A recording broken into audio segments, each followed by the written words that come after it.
ನಮಸ್ತೆ ಬಂಧುಗಳೇ. ನೊಂದ ಮನಸ್ಸುಗಳಿಗೆ ಸಂಜೀವಿನಿಯಾಗಿರುವ ನನ್ನದೊಂದು ಧ್ವನಿಗೆ ನಿಮ್ಮದೊಂದು ಲೈಕ್ ಇರಲಿ. ಬಂಧುಗಳೇ, ನೀವೆಲ್ಲರೂ ಚೆನ್ನಾಗಿದ್ದೀರಾ ಎಂಬ ಒಂದು ಭರವಸೆಯೊಂದಿಗೆ ನಾನು ನನ್ನ ಮಾತನ್ನು ಮುಂದುವರಿಸ್ತಾ ಇದ್ದೀನಿ. ಬಂಧುಗಳೇ, ತಾಯಿ ಮತ್ತು ಮಗ, ಸೊಸೆ, ಇವರು 3 ಜನ ಒಂದು ಕುಟುಂಬದಲ್ಲಿ ಅತ್ಯುತ್ತಮವಾದಂಥ ಒಂದು ಪಾತ್ರವನ್ನು ವಹಿಸ್ತಾರೆ.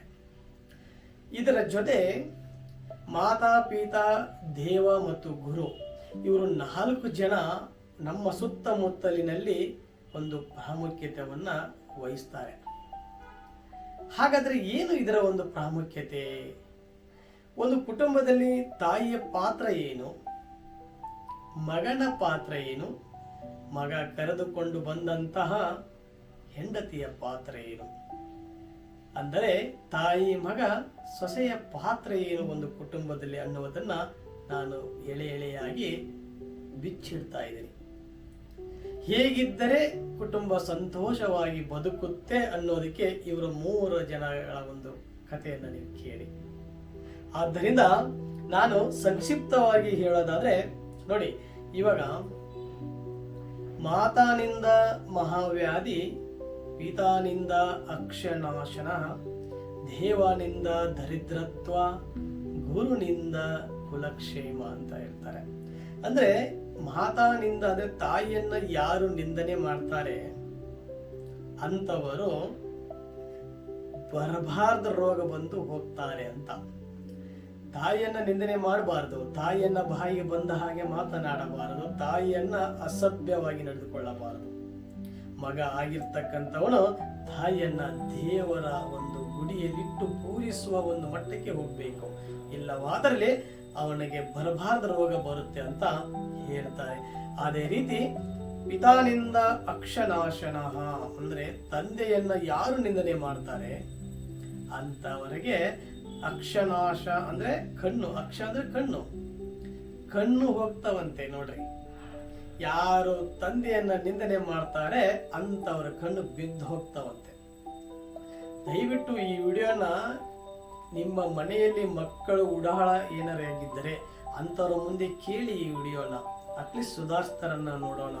ಹಾಗೆ ನಾವು ದೇವನಿಂದ ದರಿದ್ರತ್ವ ಅಂದ್ರೆ ದೇವರನ್ನ ನಿಂದನೆ ಮಾಡ್ತೀವಿ. ನಾವು ದೇವರನ್ನ ನಿಂದನೆ ಮಾಡಿದ್ರೆ ದರಿದ್ರ ಬರುತ್ತೆ ಅಂತ ಹೇಳ್ತಾರೆ. ಯಾವ ರೀತಿ ನಿಂದನೆ? ನೋಡಿ, ದೇವರಲ್ಲೂ ಕೂಡ ನಾವು ಭೇದ ಭಾವ ಮಾಡ್ತೀವಿ. ದೇವರನ್ನ ಆ ದೇವರು ಶ್ರೀಮಂತ, ಈ ದೇವರು ಬಡವ, ಆ ದೇವರು ನಮಗೆ ಒಳ್ಳೇದು ಮಾಡುತ್ತೆ, ಈ ದೇವರು ಒಳ್ಳೇದು ಮಾಡುತ್ತೆ, ಅದು ಮಾಡೋದಿಲ್ಲ ಅಂತ ಭೇದ ಭಾವ ಮಾಡ್ತೀವಿ. ಅಂದ್ರೆ ದೇವರಲ್ಲೂ ಕೂಡ ನಾವು ಭೇದ ಭಾವ ಮಾಡುವುದರಲ್ಲಿ ನಮಗೆ ದರಿದ್ರ ಬರುತ್ತೆ. ಆ ರೀತಿ ಮಾಡಬಾರದು ಅಂತ ಹೇಳ್ತಾರೆ. ದೇವರೊಬ್ಬನೇ, ನಾಮ ಹಲವು. ದೇವರೊಬ್ಬನೇ ಇದ್ದಾನೆ, ನಾವು ನಾಮ ಹಲವು ಅಷ್ಟೇ ಅಲ್ವಾ. ದೇವರನ್ನ ನಾನಾ ರೀತಿಯಲ್ಲಿ ಕಾಣ್ತೀವಿ, ಆದ್ರೆ ದೇವರೊಬ್ಬನೇ ಇರೋದು ಅಲ್ವಾ. ಸೊ ಅದೇ ರೀತಿ ಗುರುನಿಂದ ಕುಲಕ್ಷೇಮ, ಯಾರು ಗುರುಗಳನ್ನ ನಿಂದನೆ ಮಾಡ್ತಾರೆ ತಮ್ಮ ಕುಲ ನಾಶವಾಗುತ್ತೆ. ಪಾಠವನ್ನು ಹೇಳಿಕೊಟ್ಟಂತಹ, ವಿದ್ಯೆಯನ್ನು ಹೇಳಿಕೊಟ್ಟಂತಹ, ಅಕ್ಷರವನ್ನ ಕಲಿಸಿಕೊಟ್ಟಂತಹ, ಅರಿವನ್ನ ಮೂಡಿಸಿದಂತಹ ಗುರುಗಳನ್ನ ನಿಂದನೆ ಮಾಡಿದರೆ ತಮ್ಮ ಕುಲ ನಾಶವಾಗುತ್ತೆ ಅಂತ ಹೇಳ್ತಾರೆ. ನೋಡಿ, ಗುರುವಿಗೆ ಗುಲಾಮನಾಗುವ ತನಕ ಏನು ದೊರಕೋದಿಲ್ಲ. ಗುಲಾಮ ಅಂದ್ರೆ ಏನು? ಗುರುವಿಗೆ ಶರಣಾಗುವುದು, ಗುರುವಿನ ಮಾತನ್ನು ಕೇಳುವಂಥದ್ದು, ಗುರುವನ್ನ ಪೂಜಿಸುವಂಥದ್ದು, ಅರಿವನ್ನು ಮೂಡಿಸುವ ಗುರುಗಳಿಗೆ ನಾವು ಯಾವ ರೀತಿ ನಡೆದುಕೊಳ್ಳಬೇಕು ಎಂಬುದನ್ನು ಕಲಿಬೇಕು. ಒಂದು ಪಕ್ಷ ನಡೆದುಕೊಳ್ಳದೆ ಹೋದರೆ ನಿನ್ನ ಕುಲ ನಾಶವಾಗುತ್ತೆ ಅಂತ ಹೇಳ್ತಾರೆ ಅಲ್ವಾ. ಅರಿವನ್ನ ಮೂಡಿಸುವುದೇ ಒಂದು ಗುರು. ಗುರು ಅಂದ್ರೆ ಯಾರು? ಅರಿವೇ ಗುರು ಅಲ್ವಾ. ಸೊ ಅದನ್ನ ನಾವು ತಿಳ್ಕೋಬೇಕು. ಈ ಮಾತಾ, ಪಿತಾ, ದೇವ, ಗುರು, ಈ 4ರಲ್ಲಿ ನಾವು ಶ್ರೇಷ್ಠವಾದದ್ದನ್ನ ಮಾತನಾಡುವುದಾದರೆ ಮಾತಾ, 4ರಲ್ಲೂ ಶ್ರೇಷ್ಠವಾದದ್ದು ತಾಯಿ. ಮನೆಯೇ ಮೊದಲ ಗುರು, ಮನೆಯೇ ಮೊದಲ ಪಾಠಶಾಲೆ. ತಾಯಿಗಿಂತ ಬಂಧುವಿಲ್ಲ ಅಲ್ವಾ? ತಾಯಿಗಿಂತ ಏನು ಇಲ್ಲ. ಅದಕ್ಕೋಸ್ಕರ ಈ 4ರಲ್ಲಿ ನಾವು ತಾಯಿಯನ್ನ ಮೊದಲನೇ ಸ್ಥಾನದಲ್ಲಿ ಇಡ್ತೀವಿ, 2ನೇ ಸ್ಥಾನದಲ್ಲಿ ಗುರುವನ್ನು ಇಟ್ಟಾಗ ನೋಡಿ ಅದರ ಒಂದು ವ್ಯತ್ಯಾಸವನ್ನು ನಿಮಗೆ ಗೊತ್ತಾಗುತ್ತೆ. ಅದಕ್ಕೆ ಹೇಳ್ತಾರೆ ಈ 4ರಲ್ಲಿ ನಾವು ಮಾತೆಯನ್ನು ನಾವು ತಗೊಳ್ಳೋದಾದ್ರೆ ನೋಡಿ, ಇವಾಗ ಇಟಲಿ ದೇಶ ಅಂತ ಕರಿತೀವಿ, ಜಪಾನ್ ದೇಶ ಅಂತ ಕರಿತೀವಿ, ಆಸ್ಟ್ರೇಲಿಯಾ ದೇಶ ಅಂತ ಕರಿತೀವಿ ಅಲ್ವಾ? ಎಲ್ಲದಕ್ಕೂ ದೇಶ ಅಂತ ಕರಿತೀವಿ. ಆದ್ರೆ ನಮ್ಮ ದೇಶಕ್ಕೆ ಭೂತಾಯಿ, ಭೂಮಾತಾ, ತಾಯಿಯ ದೇಶ, ಈ ಮಣ್ಣಿಗೂ ಕೂಡ ನಾವು ತಾಯಿ ಹೆಸರನ್ನು ಹಿಡಿದುಕೊಂಡು ಕರಿತೀವಿ. ಅಂತ ಅದ್ಭುತವಾದ ಈ ಮಣ್ಣಿನ ಋಣ ಇದು. ತಾಯಿಯನ್ನ ನಾವು ಎಲ್ಲಾ ರೂಪದಲ್ಲಿ ಕಾಣ್ತೀವಿ ನೋಡಿ. ನಾವು ಓದುವ ಪುಸ್ತಕದಲ್ಲಿ ಸರಸ್ವತಿ, ಶಾರದಾ ದೇವಿ ಅಂತ ಕರಿತೀವಿ, ಕೊಡುವ ದುಡ್ಡಿನಲ್ಲಿ ಲಕ್ಷ್ಮೀ ದೇವಿ ಅಂತ ಕರಿತೀವಿ, ನದಿಯುವ ಹರಿಯಲ್ಲಿ ನಾವು ಗಂಗಾ ನದಿ ಅಂತ ಕರಿತೀವಿ ಅಲ್ವಾ? ಪ್ರತಿಯೊಂದರಲ್ಲೂ ಕೂಡ ನಾವು ತಾಯಿಯನ್ನ ಸ್ಮರಣೆ ಮಾಡಿಕೊಳ್ಳುವಂಥದ್ದು ಇವತ್ತು. ಆದ್ದರಿಂದ ತಾಯಿಯೇ ಶ್ರೇಷ್ಠ ನಮ್ಮ ಜಗತ್ತಿನಲ್ಲಿ ಅನ್ನೋದನ್ನ ನಾವು ಮರಿಬಾರದು ಬಂಧುಗಳೇ. ಅದಕ್ಕೆ ಹೇಳ್ತಾರೆ, ನಾನು ಓದುವಾಗ ಒಂದು ಪುಸ್ತಕ ಓದ್ತಾ ಇದ್ದೆ, ಓದ್ಬೇಕಾದ್ರೆ ತಾಯಿ ಬಗ್ಗೆ ತುಂಬಾ ಅಚ್ಚುಕಟ್ಟಾಗಿ ಬರೆದಿದ್ರು ಹಿಂದಿನ ಕಾಲದ ಕವಿಗಳು. ಅದರಲ್ಲಿ ನಿಮ್ಗೋಸ್ಕರ ಒಂದು 4 ಶಬ್ದವನ್ನ ಆಯ್ಕೆ ಮಾಡಿ ತಗೊಂಡ್ಬಂದಿದ್ದೀನಿ. ತುಂಬಾ ಚೆನ್ನಾಗಿದೆ, ದಯವಿಟ್ಟು ಕೇಳಿ.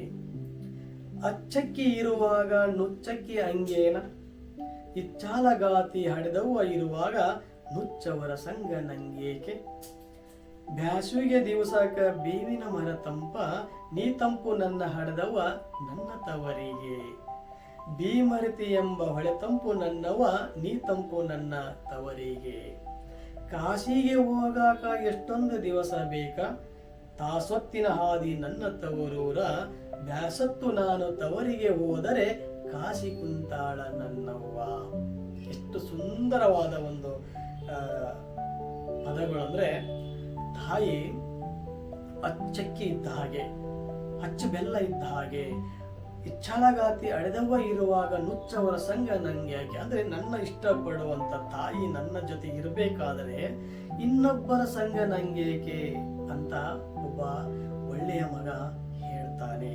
ಅಂದ್ರೆ ಬೇಸಿಗೆ ಕಾಲಕ್ಕೆ ಬೇವಿನ ಮರ ತಂಪಾದ್ರೆ, ಒಂದು ಮದುವೆಯಾಗಿ ಗಂಡನ ಮನೆಗೆ ಹೋದಂತ ಒಂದು ತಾಯಿ ತನ್ನ ತವರಿಗೆ ಬಂದಾಗ ಆ ತವರಿನಲ್ಲಿರ್ತಕ್ಕಂಥ ವಾತಾವರಣ ತಂಪಾಗುತ್ತೆ. ಹೇಗೆ ಬೇಸಿಗೆ ಕಾಲದಲ್ಲಿ ಮಾವಿನ ಮರ, ಬೇವಿನ ಮರಗಳು ತಂಪು, ಅದೇ ರೀತಿ ನನ್ನ ಮಗಳು ತವರಿಗೆ ಬಂದಾಗ ತಂಪು, ನನ್ನ ತವರು ನನ್ನ ಮನೆ ಅನ್ನೋ ಒಂದು ವಾತಾವರಣ ಸೃಷ್ಟಿ ಆಗ್ತದೆ ಆ ತಾಯಿ ತವರು ಮನೆಗೆ ಬಂದಾಗ. ಭೀಮರತಿ ಎಂಬ ಹೊಳೆ ತಂಪು ನನ್ನವ, ನೀ ತಂಪು ನನ್ನ ತವರಿಗೆ. ನೋಡಿ, ಬೇಸಿಗೆ ಕಾಲದಲ್ಲಿ ಹೊಳೆ ತಂಪಾಗಿ ಹರಿತಾ ಇರುತ್ತೆ. ಅದೇ ಒಂದು ಹೆಣ್ಮಗು ತವರಿಗೆ ಬಂದಾಗ ಕಾಲ್ಗೆಜ್ಜೆ ಹಾಕೊಂಡು ಮನೆ ತುಂಬ, ಬಡಸಾಲೆ ತುಂಬ, ದೇವರ ಮನೆ ತುಂಬ, ಅಡಿಗೆ ಮನೆ ತುಂಬ, ಊರಿನ ಓಣೆ ತುಂಬ ಓಡಾಡ್ತಾ ಇದ್ದರೆ ಕಾಲ್ಗೆಜ್ಜೆಗೆ ಏನೋ ಒಂಥರ ಆನಂದ ಆ ಒಂದು ತವರಿನಲ್ಲಿ ಅನ್ನೋದನ್ನ ಭಾವನೆ ಮಾಡಿಕೊಂಡು ಹೇಳಿದ್ದಾರೆ. ಕಾಶಿಗೆ ಹೋಗಾಕ ಎಷ್ಟೊಂದು ದಿನ ಬೇಕಾ ಅಂದ್ರೆ, ಆಗಿನ ಕಾಲದಲ್ಲಿ ಕಾಶಿ ವಿಶ್ವನಾಥ ನೋಡ್ಬೇಕಂತ ಹೇಳಿದ್ರೆ 6 ತಿಂಗಳ 1 ವರ್ಷ ಬೇಕಂತೆ. ಆದ್ರೆ ಇವತ್ತು ಟೆಕ್ನಾಲಜಿ ಇಂಪ್ರೂವ್ಮೆಂಟ್ ಆಗಿದೆ. ಆದ್ದರಿಂದ 24 ಗಂಟೆಯಲ್ಲಿ ಕಾಶಿ ವಿಶ್ವನಾಥನ ಹೋಗಿ ನೋಡುವಂತ ಪರಿಸ್ಥಿತಿ ಇದೆ. ಅದು ಇರ್ಲಿ ಒಂದು ಕಡೆ.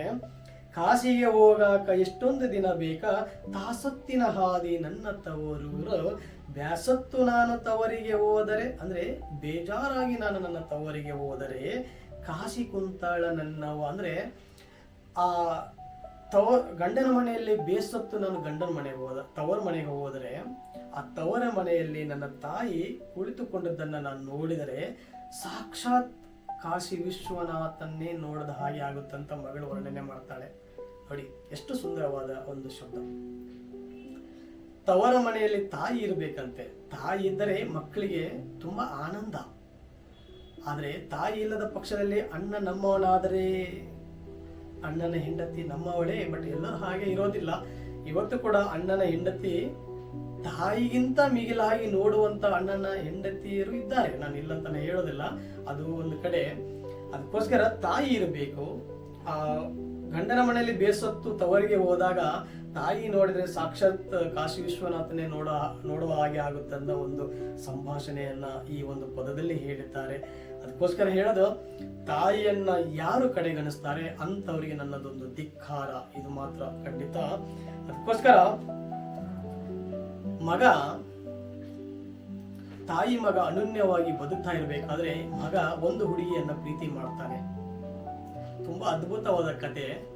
ಇದನ್ನ ಕೇಳಿ, ಮಗ ಒಂದು ಹುಡುಗಿಯನ್ನ ತುಂಬಾ ಇಚ್ಛೆಯಿಂದ ಪ್ರೀತಿ ಮಾಡಿ ಸಂತೋಷವಾಗಿ ಬದುಕಬೇಕು, ನಾನು ನನ್ನ ತಾಯಿ ಮತ್ತು ನನ್ನ ಮಾಡಿಕೊಂಡು ಬರುವಂತ ಹೆಂಡತಿ ಜೊತೆ ಅಂತ ಕನಸು ಕಾಣ್ತಾ ಇರ್ತಾನೆ.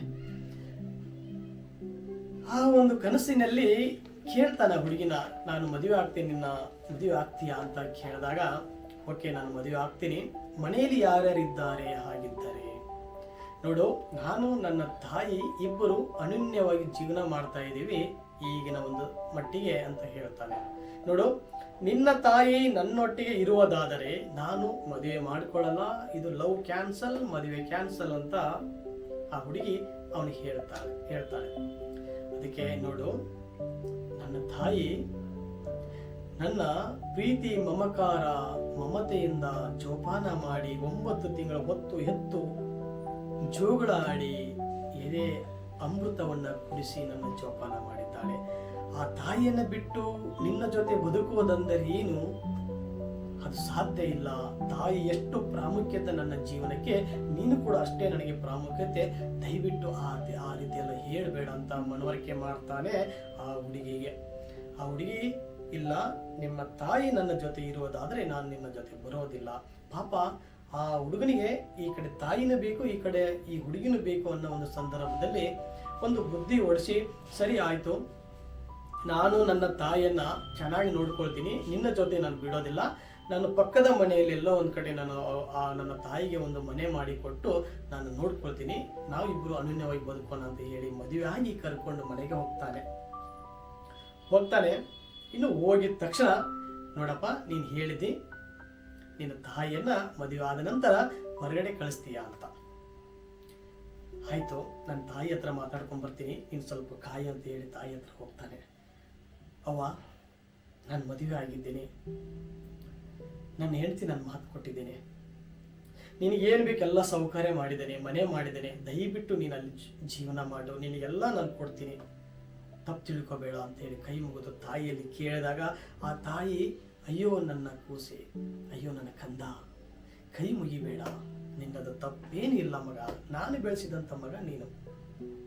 ಇವತ್ತು ನಿನ್ನ ಹೆಂಡತಿ ಮಾತು ಕೇಳಿ ಈ ರೀತಿ ಹೇಳ್ತಾ ಇದೀಯಾ, ನೀನು ಈ ಮನೆಯಲ್ಲಿ ಆಡಿ ಬೆಳೆದಿದೀಯಾ, ನಾನು ಕೂಡ ಜೀವನ ಮಾಡಿದ್ದೀನಿ, ನಿನ್ನ ತಂದೆಯ ಪರಿಶ್ರಮ ಈ ಮನೆಯಲ್ಲಿ ಇದೆ. ನೋಡು, ನೀವಿಬ್ಬರು ಗಂಡ ಹೆಂಡತಿ ಚೆನ್ನಾಗಿರ್ತೀರ ಅನ್ನೋದಾದ್ರೆ ನಾನು ಮನೆ ಬಿಟ್ಟು ಹೋಗ್ತೀನಿ, ಒಂದು ನನ್ನ ಮಾತು ನೀನು ನಡೆಸ್ಕೊಡ್ಬೇಕು, ಹೇಳುವ, ನಿನ್ನ ಹೆಂಡತಿನ ಕರ್ಕೊಂಬ, ನನ್ನ ಜೊತೆ ಮಾತಾಡ್ಸು, ನಿನ್ನ ಹೆಂಡತಿ ಜೊತೆ ಸ್ವಲ್ಪ ಮಾತಾಡಿ ನಾನು ಹೋಗ್ಬೇಕು ಅಂತ ಹೇಳಿದಾಗ ಹೋಗ್ತಾನೆ. ಹೆಂಡತಿಗೆ, ನೋಡು, ನನ್ನ ಅವ್ವ ನಿನ್ನ ಜೊತೆ ಮಾತಾಡಿ ಹೋಗ್ತಾಳಂತೆ, ಬಾ ಹೋಗೋಣ. ಇಲ್ಲ, ನಾನು ಬರೋದಿಲ್ಲ, ನಿನ್ನ ತಾಯಿನ ನನ್ನ ಬಳಿ ಕರ್ಕೊಂಬ ಅಂತ ಹೇಳ್ತಾಳೆ. ನೋಡಿ ಎಷ್ಟು ಹಠ ಆ ಸೊಸೆಗೆ. ಆದ್ರೂ ತಾಯಿ ಬರ್ತಾಳೆ. ಅಯ್ಯೋ ನನ್ನ ಮುದ್ದು ಸೊಸೆ, ಎಷ್ಟು ಸುಂದರವಾಗಿದ್ದೀಯಾ, ಎಷ್ಟು ಲಕ್ಷಣವಾಗಿದ್ದೀಯಾ, ನನ್ನ ದೃಷ್ಟಿನೇ ನಿಂಗೆ ತಾಕುತ್ತೆ ಅಂತ ಹೇಳಿ ದೃಷ್ಟಿ ತೆಗಿತಾಳೆ.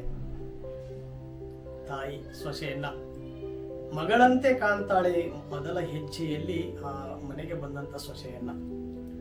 ನೋಡು, ನೀನು ಹೇಳಿದಂತೆ ನಾನು ಮನೆ ಬಿಟ್ಟು ಹೋಗ್ಬೇಕಂತ, ನಾನು ಮನೆ ಬಿಟ್ಟು ಖಂಡಿತ ಹೋಗ್ತೀನಿ, ಈ ಮನೆಯಲ್ಲಿ ನೀವು ಇಬ್ಬರು ಅನನ್ಯವಾಗಿ ಬದುಕಬೇಕು, ಅದನ್ನ ನಾನು 4 ದಿನ ನೋಡಬೇಕು, ದಯವಿಟ್ಟು ನನಗೆ ಅದನ್ನ ನಡೆಸಿಕೊಡು ನನ್ನ ಸೊಸೆ, 4 ದಿನ ನಿಮ್ಮ ಒಂದು ಜೀವನವನ್ನ ಕಣ್ತುಂಬ ನೋಡಿ ನಾನು ಹೋಗ್ತೀನಿ ಅಂತ ಹೇಳ್ತಾಳೆ. ಅದಕ್ಕೆ 4 ದಿನ ತಾನೇ ಅತ್ತೆ, ಸರಿ ಆಯ್ತು, ನೀನ್ 4 ದಿನ ಇದ್ದು ಬಿಟ್ಟು ನೀನು ಹೋಗುವಂತೆ ಅಂತ ಹೇಳಿ ಸಮಾಧಾನ ಮಾಡ್ಕೊಂತಾಳೆ. 4 ದಿನ ಹೋಗುತ್ತೆ. ಅತ್ತೆ, ನೀವು 4 ದಿನ ಹೇಳಿದ್ರಿ, 4 ದಿನ ಅಲ್ಲ, ಇದು 8 ದಿನ ಆಗೋಯ್ತು, ನೀನು ಹೋಗ್ಬೇಕಲ್ಲ ಅತ್ತೆ. ನೋಡು ಸೊಸೆ, ಹೌದವ, ನೀನು ಸ್ವಲ್ಪ ಗರ್ಭಿಣಿ ಆಗೋದನ್ನ ನಾನು ನೋಡೋಗ್ಬೇಕು, ಕಣ್ತುಂಬ ನಿನ್ ಗರ್ಭಿಣಿ ಆಗೋದನ್ನ ನೋಡ್ಬೇಕು, ನೀನು ಅನನ್ಯವಾಗಿ ಆರೋಗ್ಯವಾಗಿ ನಿನ್ನ ಒಂದು ಬಾಣತನ ಆಗ್ಬೇಕು, ಅದು ನನ್ನ ಆಸೆ, ನನ್ನ ಮುದ್ದು ಸೊಸೆ ಅಂತ ಕೇಳ್ತಾಳೆ. ಹೌದಾ? ಅಷ್ಟೇ ತಾನೇ? ಆಯ್ತು, 10 ತಿಂಗಳ ಹೋಯ್ತು, ಗರ್ಭಿಣಿ ಆದ್ಲು, ಗಂಡು ಮಗು ಹುಡ್ತು, ಬಾಣತನೂ ಆಯ್ತು. ನೋಡು ಅತ್ತೆ, ಗರ್ಭಿಣಿ ಆದ್ಮೇಲೆ, ಬಾಣತನ ಆದ್ಮೇಲೆ ನೀನು ಹೋಗ್ತೀನಿ ಅಂತ ಹೇಳಿದ್ದಿ, ಈಗ ಆಯ್ತು, ನೀನು ಹೋಗ್ಬೇಕು, ಇಲ್ಲಿಗೆ 1 ವರ್ಷ ಆಗೋಯ್ತು, ನೀನು ಹೋಗ್ತೀನಿ ಅಂತ ಹೇಳಿ ಇನ್ನೂ ಹೋಗಿಲ್ಲ, ಹೋಗ್ಬೇಕು ಅಂತ. ಸರಿ, ಹೋಗ್ತೀನಿ. ಆ ಮಗು ಸಣ್ಣದಿದೆ, ಆ ಮಗು ಸ್ವಲ್ಪ ಓಡಾಡೋದನ್ನ ನೋಡ್ಬೇಕು, ಆ ಮಗು ಶಾಲೆಗೆ ಹೋಗೋದನ್ನ ನೋಡ್ಬೇಕು, ಅಮ್ಮ ಅಂತ ಹೇಳಿ ಬರೆಯೋದನ್ನ ನಾನು ನೋಡ್ಬೇಕು. ಅಮ್ಮ, ಅಪ್ಪ, ಅಜ್ಜ, ಅಜ್ಜಿ ಆ ಒಂದು ಪೆನ್ಸಿಲ್ ಪೆನ್ನು ಹಿಡಿದು ಬರೆಯೋದನ್ನ ನೋಡ್ಬೇಕು ನನ್ನ ಸೊಸೆ ಅಂತ ಕೇಳ್ಕೊಂತಾಳೆ. ಹೌದಾ? ಸರಿ ಆಯ್ತು ಅಂತ ಹೇಳಿ ಶಾಲೆಗೆ ಹೋಗ್ತಾ ಇದೆ. ಆ ಮಗು 10 ವರ್ಷ ಆಗ್ಬಿಡುತ್ತೆ ಆ ಮಗುಗೆ. ನೋಡಿ, ಮದುವೆ ದಿನ ಹೋಗ್ಬೇಕಾಗಿರೋ ತಾಯಿ ಮೊಮ್ಮಗಿಗೆ 10 ವರ್ಷ ಆದ್ರೂ ಕೂಡ ಇನ್ನು ಹೋಗಕ್ ರೆಡಿ ಇಲ್ಲ. ಕಾಲ ಕಳೀತಾ ಇದ್ದಾಳೆ. 10 ವರ್ಷ ಆಯ್ತು ಮಗುಗೆ. ಅವಾಗ ಬರ್ತಾಳೆ ಸೊಸೆ. ನೋಡತ್ತೆ, ನನ್ನ ಮಗನಿಗೆ ಈಗ 10 ವರ್ಷ, ನೀನು ಇನ್ನೂ ಹೋಗಿಲ್ಲ, ನೀನು ಹೋಗು ಅಂತ ಹೇಳಿ ಹಠ ಹಿಡಿದಾಗ ಗಂಡನಿಗೆ, ನೋಡ್ರಿ, ನೀವು ಹೇಳ್ತೀರಾ ಹೇಳಲ್ವ ನೀವು ನಿಮ್ಮ ತಾಯಿಗೆ, ಇನ್ನೂ ಹೋಗ್ತಾ ಇಲ್ಲ, ಏನಿದು ಅಂತ ಹೇಳಿ ಜಗಳ ಮಾಡಿದಾಗ ಮಗ ಹೇಳ್ತಾಳೆ, ನಾನು ಕೇಳೋದಿಲ್ಲ, ನೀನು ಕೇಳು.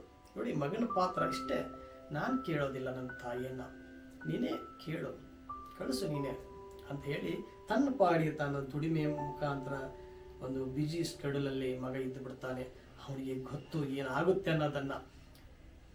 10 ವರ್ಷ ಬಳಿಕ ಮತ್ತೆ ತಾನೇ ಹೋಗಿ ಕೇಳಿದಾಗ, ನೋಡು ಅತ್ತೆ, ಮೊಮ್ಮಗನಿಗೆ 10 ವರ್ಷ ಇವಾಗ, ನೀನು ಹೋಗು, ನೋಡು ಆ ಮೊಮ್ಮಗನಿಗೆ ಒಂದು ನೌಕರಿ ಸಿಗ್ಬೇಕಲ್ಲ, ಆ ನೌಕರಿಗೆ ಹೆಂಗ್ ಹೋಗ್ತಾನ ನೋಡ್ಬೇಕು, ಆ ಜೀಪಲ್ಲಿ ಹತ್ತಿ ಹೋಗ್ಬೇಕು ನನ್ನ ಮೊಮ್ಮಗ, ಅದನ್ನ ನೋಡ್ಬೇಕು. ಒಂದು ಊಟದ ಕಾರ್ ಅಂತ ಬರ್ತತ್ತಲ್ಲ, ನನ್ನ ಮನೆ ಮುಂದೆ ನಿಂತ್ಕೊಂಡಿರೋದನ್ನ ನನ್ನ ಮೊಮ್ಮಗನ ನೋಡಿ ನಾನು ಹೋಗ್ತೀನಿ, ಇದಕ್ಕೊಂದು ಅವಕಾಶ ಮಾಡಿಕೊಡು ನನ್ನ ಮುದ್ದು ಸೊಸೆ ಅಂತ ಹೇಳಿ ಕೇಳ್ತಾಳೆ. ಹೌದಾ? ಸರಿ ಆಯ್ತು ಅಂತ ಹೇಳಿ 22 ವರ್ಷ ಆಯ್ತು. 22 ವರ್ಷ, 23 ವರ್ಷಕ್ಕೆ ಒಂದು ಆ ಮಗನಿಗೆ ನೌಕರಿ ಸಿಗುತ್ತೆ. ಆವಾಗ ನೌಕರಿ ಸಿಕ್ಕು ಮನೆಗೆ ಸರ್ಕಾರಿ ಕಾರಿನೊಂದಿಗೆ ಮನೆಗೆ ಬರ್ತಾನೆ. ಮನೆಗೆ ಬಂದಾಗ ತುಂಬಾ ಖುಷಿಯಲ್ಲಿದ್ದದ್ದು ಆ ಒಂದು ತಾಯಿ, ಅಜ್ಜಿ. ಅವಾಗ ಆ ಮೊಮ್ಮಗನಿಗೆ ಅಜ್ಜಿ ಆಗ್ಬೇಕು, ತುಂಬಾ ಖುಷಿ ಆಗುತ್ತೆ. ಅವಾಗ, ನೋಡು ಅತ್ತೆ, ನಿನ್ನ ಮೊಮ್ಮಗನಿಗೆ ನೌಕರಿ ಸಿಕ್ತು, ಇವಾಗಾದ್ರೂ ಹೋಗು. ಯಾಕಂಗ ಆಡ್ತೀನಿ ನನ್ನ ಸೊಸೆ, ಆ ಮೊಮ್ಮಗನಿಗೆ ಒಂದು ಮದುವೆ ಮಾಡಬಾರ್ದ? ಮದುವೆ ಮಾಡವ, ಇನ್ನೊಂದು 2 ವರ್ಷಕ್ಕೆ ಮದುವೆ ಮಾಡಿಬಿಡು, ಮದುವೆ ಮಾಡಿದ್ದನ್ನು ನಾನು ಕಣ್ತುಂಬ ನೋಡಿ ಸಂತೋಷವಾಗಿ ನಾನು ಈ ಮನೆ ಖಾಲಿ ಮಾಡ್ಕೊಂಡು ಹೋಗ್ಬಿಡ್ತೀನಿ ಅಂತ ಹೇಳಿ ಸೊಸೆಗೆ ಹೇಳ್ತಾಳೆ. 25 ವರ್ಷನ ಆಯ್ತು, ಮದುವೆನ ಆಯ್ತು, ಮಗನಿಗೆ ಒಂದು ಸೊಸೆನೂ ಬಂತು. ಆವಾಗ ಅತ್ತೆಗೆ ಹೇಳ್ತಾಳೆ, ನೋಡು, 25 ವರ್ಷ ಆಯ್ತು, ಮೊಮ್ಮಗನಿಗೆ ಮದುವೆ ಆಯ್ತು, ಇವಾಗ ನೀನು ಹೋಗು, ಸೊಸೆನ ಬಂತು. ಅದಕ್ಕೆ ಅತ್ತೆ ಆದಳು ಹೇಳ್ತಾಳೆ, ನೋಡು ನನ್ನ ಮುದ್ದಿನ ಸೊಸೆ, ಈಗ ನಿನಗೂ ಒಂದು ಸೊಸೆ ಬಂದಿದೆ ಅಲ್ವಾ? ಏನ್ ಹೇಳಿದ್ದಿ ನೀನು? ಸೊಸೆ ಬಂದ ಮೇಲೆ ಅತ್ತೆ ಮನೆ ಖಾಲಿ ಮಾಡ್ಬೇಕು ಅಲ್ವಾ? ಆಯ್ತು, ಈಗ ನಾನು ಮನೆ ಖಾಲಿ ಮಾಡ್ಬೇಕಲ್ಲ, ಈಗ ನಿನಗೂ ಸೊಸೆ ಬಂದಿದ್ದಾಳೆ, ನೀನು ಬ್ಯಾಗ್ ತಗೊಂಬ, ಹೋಗೋಣ, ಒಟ್ಟಿಗೆ ಇಬ್ಬರು ಹೋಗ್ಬಿಡೋಣ, ಈಗ ಅವ್ರದ್ದು ಸರ್ದಿ ಅಲ್ವಾ ಅಂತ ಹೇಳಿದಾಗ ತಾನು ಮಾಡಿದ ತಪ್ಪು ಅರಿವಾಗುತ್ತೆ. ಹೌದು, ನಾನು ಅಂದು ಮಾತಾಡಿದ್ದು ತಪ್ಪು, ನಿಮ್ಮನ್ನ ಹೊರ ಹಾಕಲು ಇಷ್ಟಪಟ್ಟಿದ್ದೇ ತಪ್ಪು ಅದು ಅಂತೇಳಿ ಕಾಲಿಡಿದು ಕ್ಷಮೆ ಕೇಳಿ ಅತ್ತೆನ ಅಳ್ತಾಳೆ. ಅವಾಗ, ನೋಡು ಸೊಸೆ, ನಿಂದು ತಪ್ಪಲ್ಲ, ಆ ಒಂದು ವಯಸ್ಸಿನಲ್ಲಿ ಎಲ್ಲರದು ಆಗುತ್ತೆ, ತಾಳ್ಮೆ ಇರಬೇಕು. ತಾಯಿ ಆದವಳು ನನಗೂ ತಾಳ್ಮೆ ಇರಬೇಕು, ಸೊಸೆ ಆದವಳು ನಿನಗೂ ತಾಳ್ಮೆ ಇದ್ರೆ, ಮಗ ಆದವನು ಕೂಡ ತಾಳ್ಮೆಯಿಂದ ವರ್ತನೆ ಮಾಡಿದರೆ ಆ ಸಂಸಾರ ಚೆನ್ನಾಗಾಗುತ್ತೆ ಅನ್ನೋದಕ್ಕೆ ಇದೇ ಸಾಕ್ಷಿ ಅಂತ ಹೇಳಿ ಆ ತಾಯಿ ಸೊಸೆಗೆ ಪಾಠ ಬೋಧನೆ ಮಾಡ್ತಾಳೆ. ಅವಾಗ ತಾಯಿ, ಮಗ, ಸೊಸೆ, ಮೊಮ್ಮಗ, ಮೊಮ್ಮಗನ ಹೆಂಡತಿ, ಇಷ್ಟು ಜನ ಅನನ್ಯವಾಗಿ ಬದುಕ್ತಾ ಹೋಗ್ತಾರೆ. ಎಷ್ಟು ಸುಂದರವಾದ ಕಥೆ ಅಲ್ಲ? ಈ ರೀತಿ ಕೂಡ ನೀವು ಕೂಡ ಏನಾರ ಬದುಕಿ ಬಾಳಿದ್ದೇ ನಿಜ ಆಗಿದ್ದರೆ, ಈ ತಾಯಿಯ ಪಾತ್ರವನ್ನ ನೀವು ಅಳವಡಿಸಿಕೊಂಡಿದ್ದೇ ನಿಜ ಆಗಿದ್ದರೆ, ಮಗನ ಪಾತ್ರ ಅಲ್ಪ ಸ್ವಲ್ಪ ಅಲ್ಲೆಲ್ಲ ಒಂದೊಂದು ಪದಗಳನ್ನು ಮಾತಾಡಿ ತನ್ನ ಜೀವನವನ್ನ ಮಾಡ್ತಾ ಹೋದರೆ ಸ್ವರ್ಗ, ಸಂಸಾರ, ಸಂಸ್ಕಾರದಿಂದ ಕೂಡಿರುತ್ತೆ ಅನ್ನೋದಕ್ಕೆ ಈ ಒಂದು ತಾಯಿ ಮಗ ಸೊಸೆಯ ಒಂದು ಕತೆ ಅಂತ ನಾನು ಹೇಳ್ತೀನಿ. ಅದಕ್ಕೆ ಇವಾಗ ಜಾನಪದದಲ್ಲಿ ತಾಯಿ ಬಗ್ಗೆ ಮುಂದುವರೆದು ಇನ್ನೊಂದು ಪದವನ್ನು ಹೇಳಿದ್ದಾರೆ, ಸುಂದರವಾದ ಪದವನ್ನು ಹೇಳ್ತಾರೆ. ದೃಷ್ಟಿ ದೋಷ ಬಾರದಂತೆ ರಕ್ಷೆ ಬಂಧನ ಕಟ್ಟಿದೆಯಮ್ಮ. ನೋಡಿ, ಜಾನಪದದಲ್ಲಿ ತಾಯಿ ಬಗ್ಗೆ ಮಗನ ಬಗ್ಗೆ ಹೇಳ್ತಾರೆ, ದೃಷ್ಟಿ ದೋಷ ಬಾರದಂತೆ ರಕ್ಷೆ ಬಂಧನ ಕಟ್ಟಿದೆಯಮ್ಮ. ಕಪ್ಪು ಚುಕ್ಕೆ ಕೆನ್ನೆಗೆ ಇಟ್ಟು ಜೇನು ಮುತ್ತು ಕೊಟ್ಟೆಯಮ್ಮ. ರೋಗ ರುಜಿನ ಬಾರದಂತೆ ನೋಡಿ ನಂಜು ಕುಡಿದೆಯಮ್ಮ. ಕರುಣೆಯ ತೋಳ ತೊಟ್ಟಿಲಿನಲ್ಲಿ ತೂಗಿ ಜೋಗುಳ ಹಾಡಿದೆಯಮ್ಮ. ಹಾಡಿ ಮೈ ಮರೆತೆಯಮ್ಮ. 9 ತಿಂಗಳಲ್ಲಿ ಒಡಲ ತಾಪದಲ್ಲಿ ನೊಂದು ಬೆಂದು ಬಳಲುತ್ತಾನೆ ಪಡೆದೆ ನನ್ನ ಜನ್ಮವನ್ನ. ನಾನು ಹುಟ್ಟುವಾಗ ನಿನ್ನ ಕಷ್ಟ ಎಷ್ಟು ತಾಯವ್ವ. ನನ್ನ ಜನ್ಮದೊಂದಿಗೆ ನಿನ್ನ ಪುನರ್ಜನ್ಮ ಆಯಿತಮ್ಮ. ಅಳುವ ಧ್ವನಿಯ ಕೇಳಿದೊಡನೆ ಅವಸರವಾಗಿ ಬಂದೆಯಮ್ಮ. ಎತ್ತಿ ಎದೆಗೆ ಅಪ್ಪಿಕೊಂಡು ಅಮೃತವನ್ನ ಕುಡಿಸಿದೆಯಮ್ಮ. ಹಸಿದ ಬಾಯಿಗೆ ಅನ್ನವನ್ನಿಟ್ಟು ಅಮೃತವನ್ನು ಕುಡಿಸಿದೆಯಮ್ಮ. ಅನ್ನಪೂರ್ಣೆಯಾದೆಯಮ್ಮ. ಲೋಕ ಪೂಜೆ ಆದರೇನು ನಿನ್ನ ಮರೆಯಬಾರದಮ್ಮ. ವೇದ ಶಾಸ್ತ್ರ ಅರಿತರೇನು ನಿನ್ನ ತೊರೆಯಬಾರದಮ್ಮ. ಹೆತ್ತ ನಿನ್ನ ಋಣ ತೀರಿಸಲು ಎಷ್ಟು ಜನ್ಮ ಸಾಲದಮ್ಮ. ತಾಯಿಗಿಂತ ಅಂದರೆ ಭೂಮಿಗಿಂತ ನಿನ್ನ ತೂಕ ಎಷ್ಟು ಹೆಚ್ಚು ನೋಡೆ ತಾಯವ್ವ. ನೋಡಿ ಅಲ್ವಾ, ಅದಕ್ಕೆ ಹೇಳೋದು ಜಾನಪದದಲ್ಲಿ ಒಳ್ಳೊಳ್ಳೆ ಪದಗಳನ್ನು ಹೇಳ್ತಾರೆ ತಾಯಿ ಬಗ್ಗೆ. ಅದಕ್ಕೆ ಹೇಳೋದು, ತಾಯಿಯನ್ನ ಯಾವತ್ತೂ ನಿಂದಿಸಬಾರದು, ತಂದೆಯನ್ನ ಯಾವತ್ತೂ ನಿಂದಿಸಬಾರದು, ಗುರುಗಳನ್ನು ನಿಂದಿಸಬಾರದು, ದೇವರಲ್ಲಿ ಭೇದ ಭಾವ ಇಡಬಾರದು ಅಂತ ಹೇಳ್ತಾರೆ. ಬಂಧುಗಳೇ,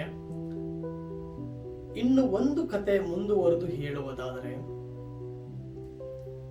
ಒಬ್ಬ ಮಗ ತಾಯಿಗೆ 60 ವರ್ಷ ಆಗಿರುತ್ತೆ. ಹೆಂಡತಿ ಮಾತನ್ನು ಕೇಳಿ ಅನಾಥಾಶ್ರಮಕ್ಕೆ ಬಿಡಲು ನಿರ್ಧಾರ ಮಾಡ್ತಾನೆ. 60 ವರ್ಷದ ತಾಯಿಯನ್ನ ಹೆಂಡತಿ ಮಾತು ಕೇಳಿ ಅನಾಥಾಶ್ರಮಕ್ಕೆ ಬಿಡಲು ನಿರ್ಧಾರ ಮಾಡ್ತಾನೆ. ಕರೆದುಕೊಂಡು ಹೋಗ್ತಾನೆ ಅನಾಥಾಶ್ರಮಕ್ಕೆ. ತಾಯಿ ಏನು ಮಾತಾಡೋದಿಲ್ಲ, ಯಾಕಂದ್ರೆ ಮಗ ಚೆನ್ನಾಗಿರಬೇಕು ಅನ್ನೋ ಒಂದು ಭಾವನೆ ಆ ತಾಯಿ ಇರುತ್ತೆ. ನೋಡಿ, ಅದ್ಭುತವಾದ ಕಥೆ ಇದು, ಸುಂದರವಾದ ಕಥೆ ಇದು. ದಯವಿಟ್ಟು ಇನ್ನೊಂದು 2-3 ನಿಮಿಷ ಆಗ್ಬೋದೇನೋ ಕೇಳಿ, ಅದ್ಭುತವಾಗಿದೆ. ಆ ಮಗ ಅನಾಥಾಶ್ರಮಕ್ಕೆ ಆ ತಾಯಿಯನ್ನು ಬಿಡಲು ಹೋದಾಗ ಆ ತಾಯಿ ಮಗನನ್ನು ಅಪ್ಪಿಕೊಂಡು ಹೇಳ್ತಾಳೆ, ನನ್ನ ಕಂದ, ನನ್ನ ಮುದ್ದು ಮಗನೇ, ನೋಡು, ಆ ಮನೆಯಲ್ಲಿ ನೀನು ಸುಂದರವಾಗಿ ನಿನ್ನ ಹೆಂಡತಿ ಜೊತೆ ಬಾಳು, ಅನನ್ಯವಾಗಿ ಬಾಳು, ಸುಖ ದಂಪತಿಗಳಾಗಿ ಬಾಳಿ. ನಂದೇನು ಮುಗಿದೋಯ್ತು, ನೀನು ನನ್ನ ಅನಾಥಾಶ್ರಮಕ್ಕೆ ತಂದು ಬಿಡುವುದರಲ್ಲಿ ಪ್ರಾಮುಖ್ಯತೆಯನ್ನು ವಹಿಸಿದೆಯಲ್ಲ, ನನಗೆ ಯಾವುದೇ ತರದಲ್ಲಿ ನೋವಿಲ್ಲ, ಸಂತೋಷವಾಗಿದೆ, ನೀವಿಬ್ರು ಚೆನ್ನಾಗಿದ್ದರೆ ಅದೇ ನನಗೆ ಸ್ವರ್ಗ ಅಂತ ಆ ತಾಯಿ ಮಗನಿಗೆ ಹೇಳ್ತಾಳೆ. ನೋಡಿ, ಆ ತಾಯಿಯ ಕರಳು ಒಳಗಡೆ ನೋವಿದೆ, ಮಗನ ಮುಂದೆ ನಗುವನ್ನ ತೋರಿಸ್ತಾ ಇದ್ದಾಳೆ. ಬಿಟ್ಟು ಹೋಗ್ತಾನೆ ಮಗ. 1 ವರ್ಷ ಆದ ನಂತರ ಆಡಳಿತ ಮಂಡಳಿಯರು, ಅಂದ್ರೆ ಅನಾಥಾಶ್ರಮದ ಆಡಳಿತ ಮಂಡಳಿಯರು ಒಂದು ಪತ್ರ ಮಗನಿಗೆ ಬರೀತಾರೆ. ನಿನ್ನ ತಾಯಿಗೆ ತುಂಬಾ ಸೀರಿಯಸ್, ನೀನು ಓಡಿ ಬಾ ಅಂತ ಕರೆದಾಗ ಬರ್ತಾನೆ ಮಗ. ಬಂದು ತಾಯಿಯನ್ನು ನೋಡ್ತಾನೆ. ತಾಯಿ ಮಗನನ್ನು ಅಪ್ಪಿಕೊಂಡು, ಹೇ ಮಗ, ಕಂದ, ಎಷ್ಟು ಸೊರಗಿದೆಯಲ್ಲೋ, ಕೈ ಏನೋ ಕಾಲೇನೋ ಅಂತೇಳಿ ಮುದ್ದಾಡಿ ಮುದ್ದಾಡಿ, ತುಂಬಾ ಸೊರಗಿ ಹೋಗಿದೆಯ ಕಂದ, ಚೆನ್ನಾಗಿ ಊಟ ಮಾಡು, ಚೆನ್ನಾಗಿ ಊಟ ಮಾಡು, ನಿದ್ರೆ ಮಾಡು, ನಿನ್ನ ಜೀವನ ದಂಪತಿ ಒಂದು ಜೀವನದಲ್ಲಿ ನೀನು ಕೊರಗಬೇಡ, ಆರಾಮಾಗಿ ಬದುಕು. ನಿನ್ನ ತಂದೆ ನೋಡಿ ನೀನು ಕಲಿಬೇಕಾಗಿತ್ತು, ಆದ್ರೆ ಕಲೀಲಿಲ್ಲ. ಈಗ ಹೇಳ್ತಾ ಇದ್ದೀನಿ ಕೇಳು, ನಂದೇನೋ ಮುಗಿದೋಗಿದೆ, ಇನ್ನೇನು ಹೋಗುವ ಆ ಭೂಮಿ, ಆ ಪರಮಾತ್ಮ ಭೂಮಿಯಲ್ಲಿ ನನ್ನ ಮಣ್ಣಿನಲ್ಲಿ ಬೆರೆಸಲು ಇಚ್ಛೆ ಪಡ್ತಾ ಇದ್ದಾನೆ, ನಾನು ಹೋಗ್ಬೇಕು ಅಂತ ಕೇಳ್ಕೊಂತಾಳೆ ಪರಮಾತ್ಮನಲ್ಲಿ. ನೋಡು ಮಗ, ನೀನು ನಿನ್ನ ಹೆಂಡತಿ ಜೊತೆ ನಿನ್ನ ಮಕ್ಕಳ ಜೊತೆ ಚೆನ್ನಾಗಿರೋ, ನಂದು ಒಂದು ಮಾತನ್ನು ನಡೆಸಿಕೊಡ್ಬೇಕು ಕೊನೆಗಾಲದಲ್ಲಿ ಅಂತ ಆ ಮಗನ ಕೇಳ್ತಾಳೆ. ಏನು ನೋಡಪ್ಪ, ಈ ಅನಾಥಾಶ್ರಮದಲ್ಲಿ ಊಟ ಸರಿ ಇಲ್ಲ, ನೀರು ಸರಿ ಇಲ್ಲ, ಬೆಳಕು ಸರಿ ಇಲ್ಲ, ಗಾಳಿ ಇಲ್ಲ, ಒಂದು ಮನರಂಜನೆ ಕಾರ್ಯಕ್ರಮಕ್ಕೆ ಟಿವಿ ಇಲ್ಲ, ಬಟ್ಟೆಗಳಿಲ್ಲ, ಹಾಸಿಗೆ ದಿಂಬು ಏನೂ ಇಲ್ಲ.